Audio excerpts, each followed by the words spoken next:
Autumn in Winterbrook was unforgiving. The rain fell without ceasing, turning the streets into mirrors that reflected the dim streetlights and the occasional silhouette of passers-by.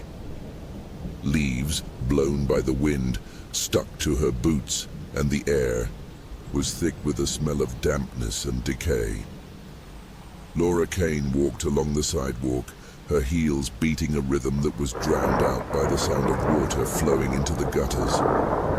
This town had been her prison and her home, a place where she knew every corner, but in recent months it had looked at her with strange eyes, hiding something behind its familiar facade. Her neighbor, Paul Harris, lived across the street. He was middle-aged, with a face that was unremarkable and a manner that did not attract attention. Every morning he went out to get the newspaper in an old grey coat. Every evening he came home from work with a blank look in his hands. Laura greeted him out of politeness. He nodded back, but no words passed between them. Winterbrook was a town of silence, where questions were considered a violation of an unwritten law. She did not know what he did for a living, and she did not want to know until today. In the morning she spotted him at the garage. Paul was bent over the car, his hands black with oil, moving with mechanical precision. But his eyes, they were far away, as if he were looking not at the engine but at something beyond this world. Laura slowed her pace. He glanced back sharply, as if caught in the act, and then went back to work. She passed him, but a worry settled in her chest, thin as a knife blade. The night brought new shadows. Laura was sitting at her desk, surrounded by stacks of library catalogues, when the sound of an engine broke the silence. She went to the window. Paul's car was pulling out of the garage, its headlights cutting through the darkness like spotlights. Where was he going at this hour? The street was empty. The light from the street lamps flickered in the puddles, and Laura was left with a question that would not leave her alone. She returned to her desk, but her work was no longer going well. Her thoughts were swirling around her neighbor, whose life had suddenly seemed too mysterious to her. The next day he knocked on her door. "Laura, can you help me carry this box?" His voice was even, but there was a note in it she couldn't quite place. She agreed, though her instincts told her to leave. The box was heavy, its corners digging into her palms. They stepped into the garage, and then she heard a sound, a dull, rhythmic thump coming from beneath the floor. Laura froze. Paul smiled, too quickly, too coldly. "Old pipes," he said, but the words sounded like lies polished to a shine. She nodded, her hands shaking, but she knew they weren't pipes.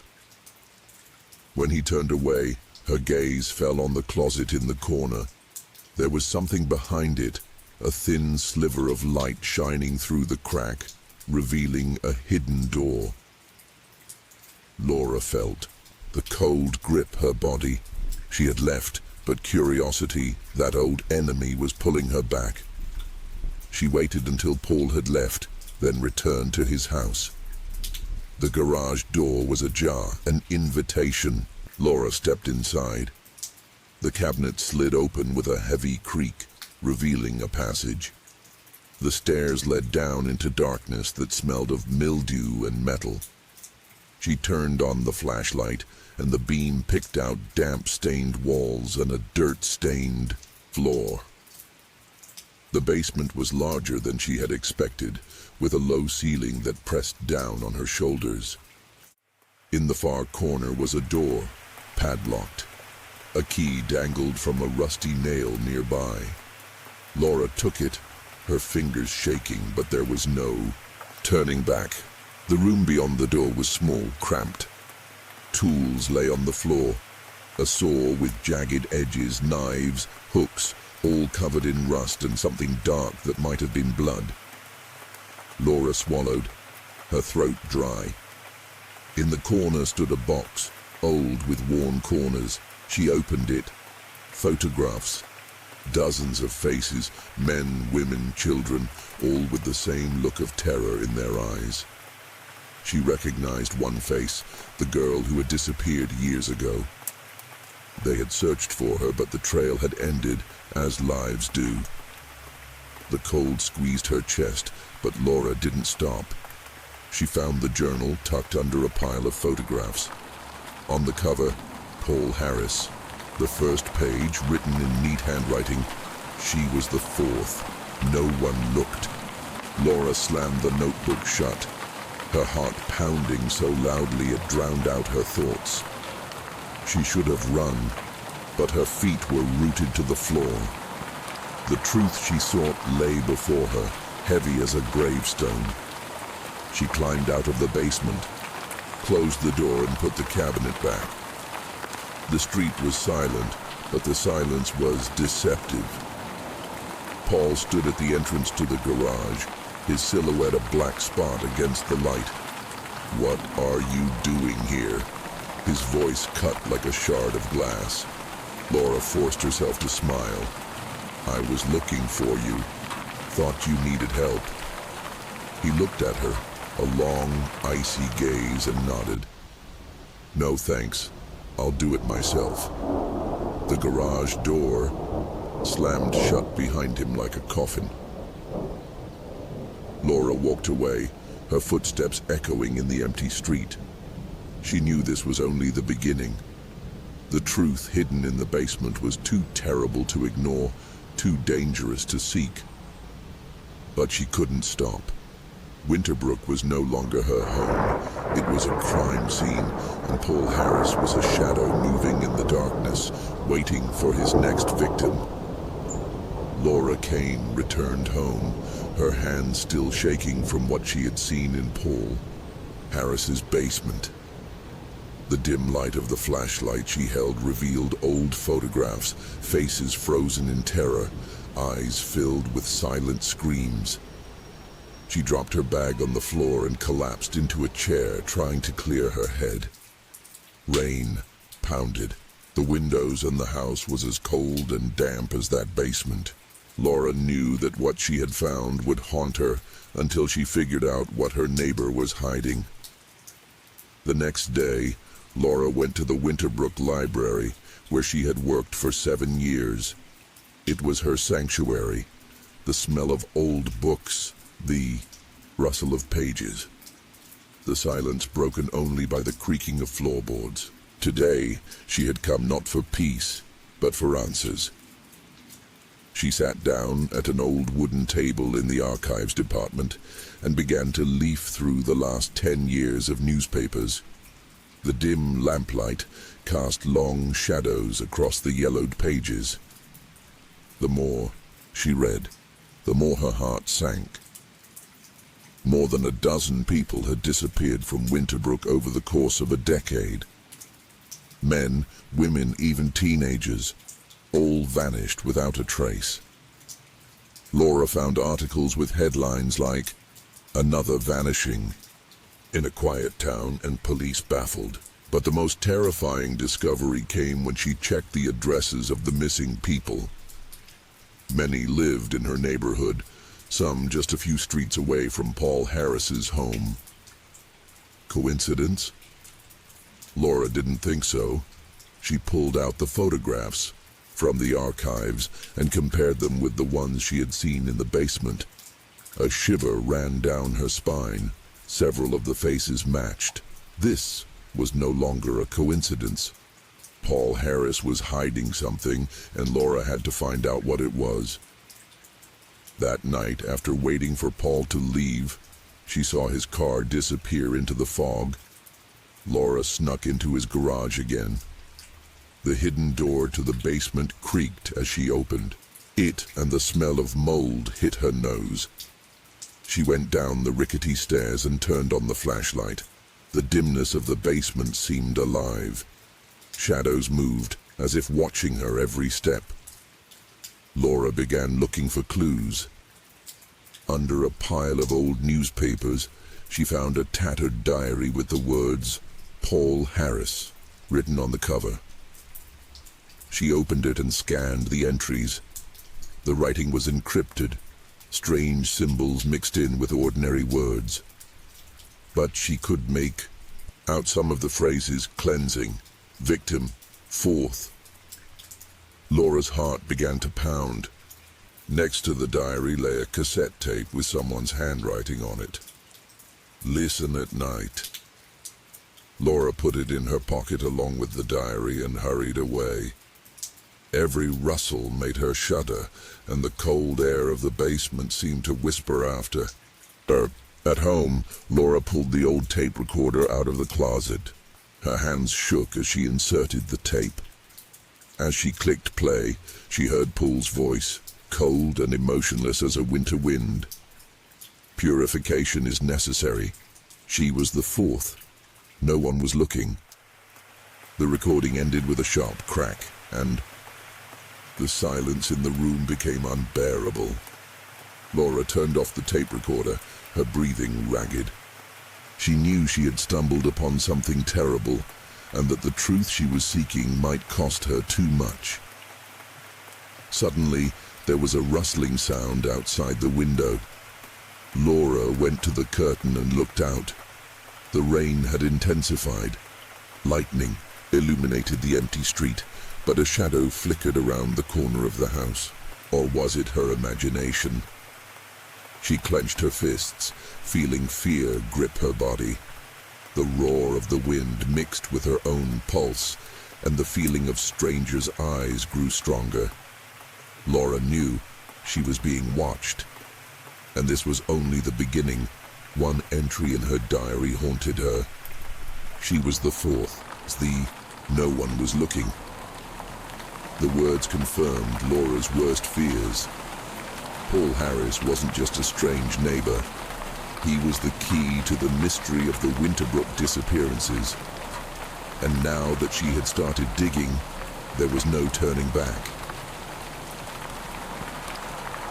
The rain continued to fall, turning the streets of Winterbrook into mirrors, reflecting the dim streetlights and the occasional silhouette of passers-by. Laura Kane sat at her desk, sorting through the entries in Paul Harris's diary. The strange symbols and phrases seemed like a puzzle she couldn't solve.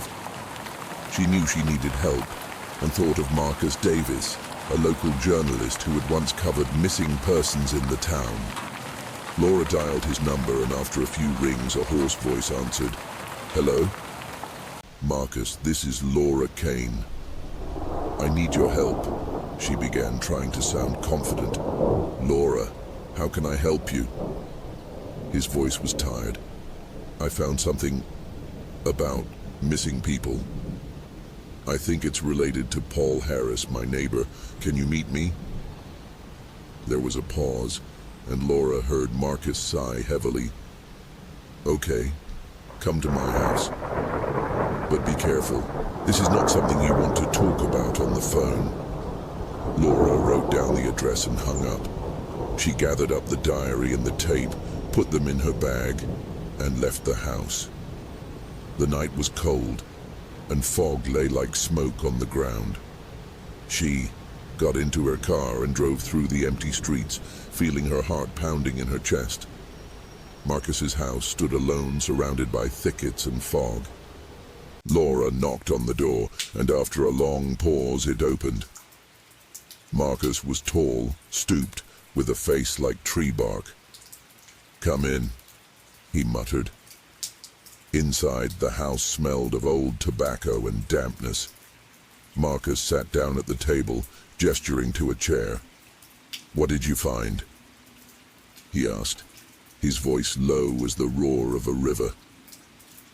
Laura pulled out the journal and the tape. This was in Paul Harris's basement. Records of missing people, strange symbols, and this tape. It's his voice talking about cleansing.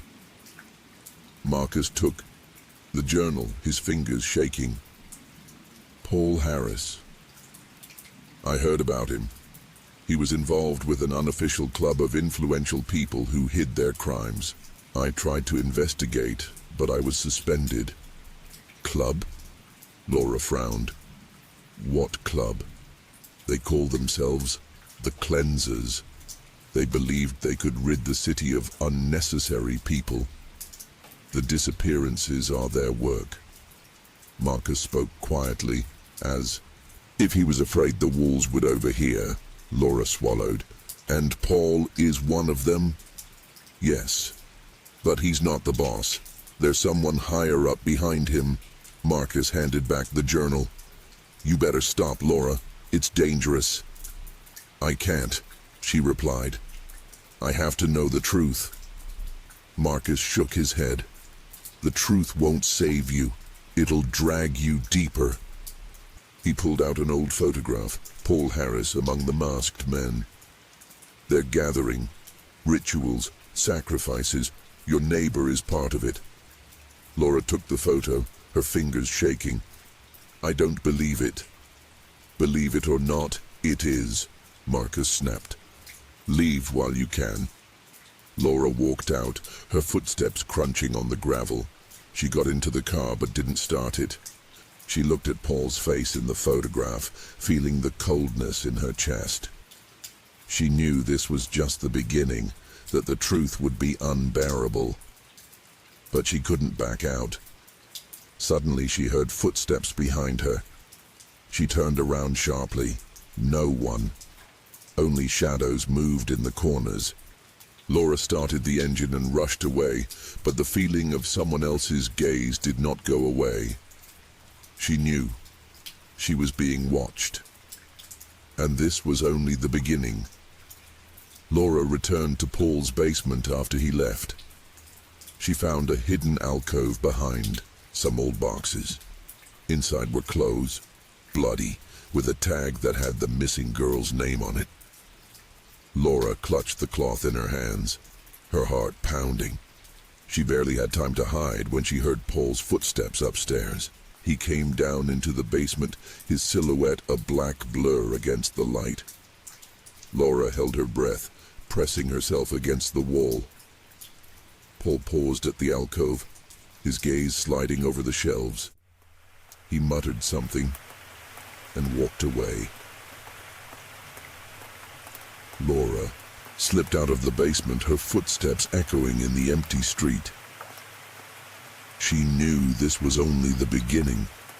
The truth hidden in the basement was too terrible to ignore, too dangerous to seek. But she couldn't stop.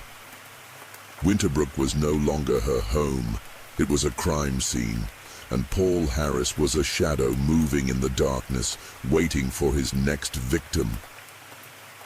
Fog had settled over Winterbrook, turning the streets into a maze of shadows. Laura Kane sat in her car, parked in a dark alley, gripping the steering wheel as if it would keep her from falling over the edge. Paul Harris's diary lay on the passenger seat, its tattered cover menacing. She knew too much. About the missing people, about the Purification Club, about how her neighbor was more than just a strange loner, but part of something larger, darker than the night itself. But the truth she had unearthed was not the key to freedom, but a rope tightening around her neck. Laura tried to contact Marcus Davis, the journalist who had become her only ally. His phone was not answering, and it was no coincidence. After their conversation, he had promised to check his old notes on the purifiers, but now his silence screamed louder than any words. Laura felt time slipping away, the shadows gathering around her. She had to act before Paul realized what she knew. That night, she snuck back into his house. The garage greeted her with the smell of oil and damp, and the hidden basement door creaked like a warning. Laura went down, her flashlight shaking in her hand, picking out the rusty tools and boxes she'd seen before. But now she was looking for something concrete, evidence that might connect Paul to the cleansers and their rituals. She rummaged through the shelves until she came across an old videotape hidden behind a stack of newspapers. The label read, Ritual 4. Laura slipped the tape into her pocket and continued searching. In the corner, behind an old cabinet, she found another niche, small, almost unnoticeable. Inside was a box with a videotape and several sheets of paper, covered in the same handwriting as the diary. One of the sheets was a list of names, familiar names of missing people she had seen in the newspapers. Next to each was the word, cleared. Laura swallowed, her throat dry. This wasn't just a basement, it was a crime archive. Footsteps upstairs made her freeze. Paul was back. Laura turned off her flashlight, pressing herself against the wall. Her heart was pounding so loudly she was afraid he would hear. The basement door creaked, and Paul's flashlight cut through the darkness. He came down slowly, his steps heavy, sure. Laura held her breath, pressing herself into the corner. Paul paused at the alcove where she had found the film and muttered something unintelligible. His hand slid along the shelf, as if checking that everything was in place. Then he was gone, leaving behind a silence that seemed even more ominous. Laura climbed out of the basement, her legs shaking. She went back to her apartment, locked the door, and inserted the videotape into the old VCR. The screen flickered, and a grainy image appeared before her. Paul in a dark room lit by candles. He stood over a table covered with objects, clothes, photographs, a knife. His voice was cold, methodical. "We clean for them. The fourth victim was weak, but order has been restored." The camera turned to show a dark silhouette in the corner, someone watching, but the face was invisible. The footage ended. Laura flinched away from the screen. It was a ritual, but not chaotic. It was planned, organized. Paul had not acted alone. She wanted to call Marcus, but remembered his silence. Instead, she checked her email and found a letter, unsigned, with a single line. "Stop, or you will be next." The envelope was empty, but the smell was the same as in the basement, damp and rust. She decided to meet Marcus in person. His house was empty, the windows dark, the door ajar. Laura walked in, her footsteps echoing in the silence. There was a note on the table. "They know." Marcus disappeared, and Laura realized she was alone. She returned home, paranoia gripping her mind. Paul knew, maybe not everything, but enough to make her suspicious. In the morning, she saw Paul standing outside, his garage looking straight at her house. His smile was thin as a blade, and Laura knew he had noticed the tape was missing. She locked the door, checked the windows, but the feeling of safety was gone. Winterbrook had become a cage, and Paul a predator who had already chosen his prey. Laura knew the truth was close, but the price for it was growing with every step. She couldn't stop, but now every step she took was a step into a trap. The rain in Winterbrook had not let up, turning the ground into a sticky mud that clung to Laura Kane's boots as she stood outside the warehouse on River Road. The darkness inside was thick, almost tangible, and the smell of damp mixed with something metallic that went to her bones. Laura clutched Marcus's recorder, her fingers shaking with cold and fear. The videotape of Ritual 4 and the list of names of the purifiers lay in her bag, heavy as guilt. She knew she was trapped, but there was no turning back. Marcus, if he was still alive, was out there somewhere. And the truth she was chasing too. The warehouse was a maze of rusted beams and broken crates, every sound echoing as if the building itself were breathing. Laura moved forward, the beam of the flashlight flickering, revealing a table with dripping candles, a knife, and a photograph. of herself, the one she'd seen in Paul Harris's basement. Her face was distorted in the picture, as if someone had deliberately smeared the ink. She stepped back, her heart pounding, and the shadows shifted. Paul Harris emerged from the darkness, his steps slow and sure. Without his mask, he looked ordinary, the neighbor she had seen with the paper in the morning, but his eyes were as empty as a machine's. He held a knife in his hand, the blade gleaming dully. Behind him, against the far wall, stood a second man, tall, wearing a long cloak, his face hidden by a hood. Laura couldn't see his eyes, but she felt his gaze, heavy as a tombstone. She wanted to scream, to demand answers, but her throat tightened. Paul stopped 5 paces away, the knife swinging in his hand. "You shouldn't have come, Laura." His voice was even, almost soft, but that only made it more frightening. The other man didn't move, but his presence filled the air with menace. Laura swallowed, her hand quietly turning on the recorder in her pocket. "Where's Marcus?" she blurted out, her voice shaking, but she kept her eyes on Paul. He smiled, thin as a crack in glass. "Marcus made a choice, just like you." Footsteps behind her made her turn. The third figure was a woman, thin, with short hair and a dark jacket. Laura recognized her, Mrs. Grace, the librarian who had retired a year ago. Her name was on Marcus's list, marked cleared. Grace wasn't looking at Laura. Her gaze was fixed on the man in the cloak. "It's ready," she said quietly. And Laura knew this wasn't just a warehouse. This was their sanctuary. Laura stepped back, her back against the cold wall. She pulled the tape out of her bag, holding it in front of her like a shield. "I know who you are, the Purifiers.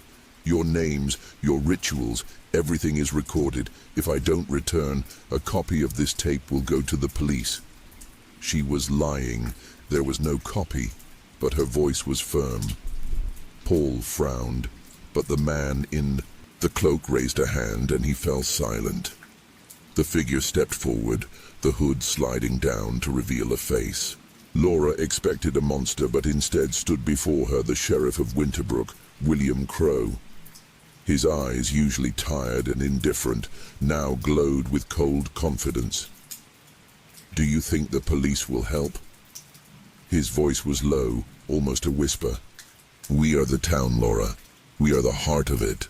She felt the floor shift beneath her. The sheriff, the librarian, Paul, the people she saw every day were part of this nightmare. Crow continued, "We're purging Winterbrook of the weak. Emily, Marcus, the others, they were mistakes. You could have been one of us, but you chose not to." Laura clutched the tape. "Where's Marcus?" she repeated, her voice breaking. Crow nodded to Grace, who opened the side door. Marcus was on the floor, bound and gagged. His face was bruised, but he was breathing. Laura lunged for him, but Paul grabbed her shoulder, the knife pressing against her neck. She froze, feeling the cold metal. "Give me the tape," Crow said, holding out his hand. Laura looked at Marcus, at his pleading gaze. She knew that by handing over the tape, she would be signing a death sentence for both of them. But she had one more trump card. "You forgot about the recorder," she said, pulling it out of her pocket. "It's recording everything, right now."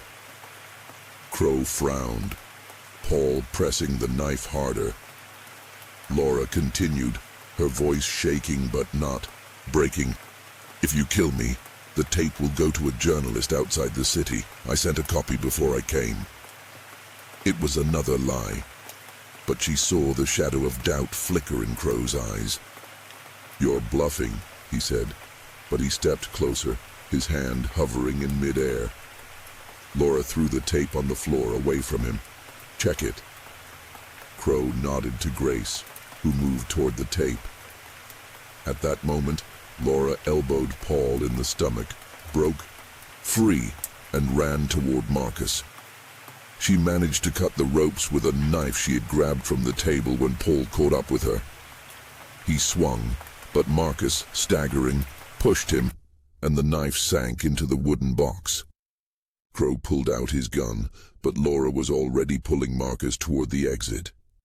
They ran out into the rain, the warehouse behind them, its shadows writhing in the lightning.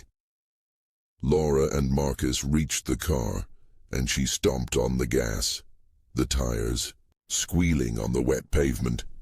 Headlights flashed in the rearview mirror, but Laura didn't stop.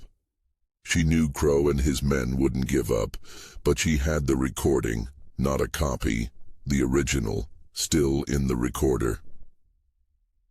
The next day, Laura gave the recorder to a journalist in a neighboring town, a man Marcus knew from old cases. The recording was broadcast a week later. The voices of Crow, Paul, and Grace, their confessions, their plans. Winterbrook exploded. The sheriff was arrested, Paul disappeared, and Grace was found dead in her home. Officially a suicide, but Laura knew the truth. The purifiers were broken but not destroyed. Their network stretched beyond, into other towns, into other shadows. Laura left Winterbrook, leaving behind her home, her job, her past. Marcus left with her, his face still scarred by that night. They did not speak of the future, both knowing that the shadows would never leave them. But the truth they had brought to light was worth the price. Winterbrook was behind them, but its ghosts lived on within them, and every creak outside the window was a reminder. Revenge never dies. It only waits.